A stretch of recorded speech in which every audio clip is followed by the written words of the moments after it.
पूरे देश में राजनीतिक तौर पर इस वक्त दिल्ली की सियासत पर सबकी नजर है। फरवरी में दिल्ली में चुनाव संभावित है। इन सब के बीच दिल्ली विधानसभा चुनाव को लेकर एक बड़ी खबर सामने आ रही है। सूत्रों के हवाले से दावा किया जा रहा है कि सीएम आतिशी के खिलाफ चुनाव लड़ेंगी अलका लांबा। तो यह बड़ी खबर है, सीएम आतिशी के खिलाफ अलका लांबा कांग्रेस के टिकट पर चुनाव लड़ेंगी। कांग्रेस के टिकट पर कालकाजी से विधानसभा चुनाव लड़ेंगी अलका लांबा। सूत्रों के हिसाब से यह खबर आ रही है, कांग्रेस नेतृत्व यानी राहुल गांधी और मल्लिकार्जुन खड़गे के समझाने के बाद अलका लांबा चुनाव लड़ने को तैयार हुई हैं।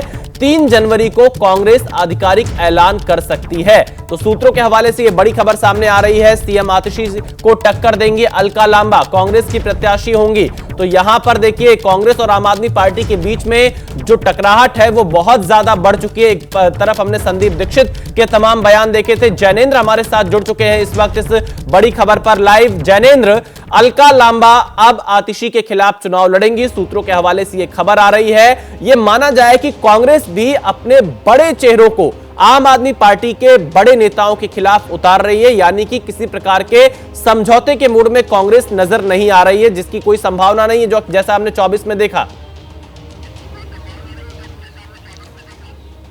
बिल्कुल विशाल, देखिए लड़ाई तो आमने सामने की होती है और कांग्रेस सभी सीटों पर लड़ रही है। और चूंकि आप देखें, बीते 2 विधानसभा चुनाव में कांग्रेस खाता नहीं खोल पाई, वो कांग्रेस जो उससे पहले 15 सालों से लगातार दिल्ली पर शासन कर रही थी। यही वजह है कि इस बार विधानसभा चुनाव में कांग्रेस के सामने ये चुनौती है कि कैसे वो अपना पहले तो खाता खोले, वोट प्रतिशत बढ़ाए। और यही वजह है कि चूंकि कुछ ही महीनों पहले लोकसभा चुनाव में आम आदमी पार्टी के साथ गठबंधन था, वोटर को यह सीधा स्पष्ट संदेश कांग्रेस देना चाहती है कि हम आम आदमी पार्टी से सीधे 2-2 हाथ कर रहे हैं। यही वजह है कि पहले अरविंद केजरीवाल के सामने संदीप दीक्षित को उतारा गया और अब मुख्यमंत्री आतिशी के सामने अलका लांबा को पार्टी उतारने जा रही है। हालांकि थोड़ा सा इसको लेकर के एक ट्विस्ट देखने को मिला, जब पार्टी ने अपनी जो सबसे बड़ी कमेटी होती है चुनाव में टिकट तय करने वाली सीसी, उसमें अलका लांबा का नाम तय कर दिया, लेकिन अलका तैयार नहीं हुई। इसी वजह से जब लिस्ट आई तो उसमें उस सीट पर ऐलान नहीं किया गया था। बाद में हमें बताया गया कि खड़गे और राहुल गांधी ने खुद अलका लांबा को समझाया कि आपको उस सीट से लड़ना ही है, आप पार्टी की बड़ी फेस हैं और मुख्यमंत्री के सामने आप लड़िए।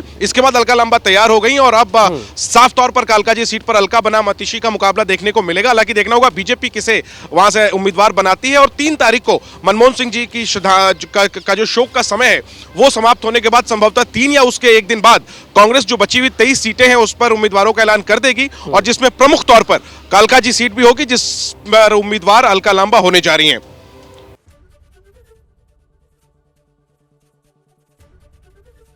एबीपी गंगा, खबर आपकी जुबान।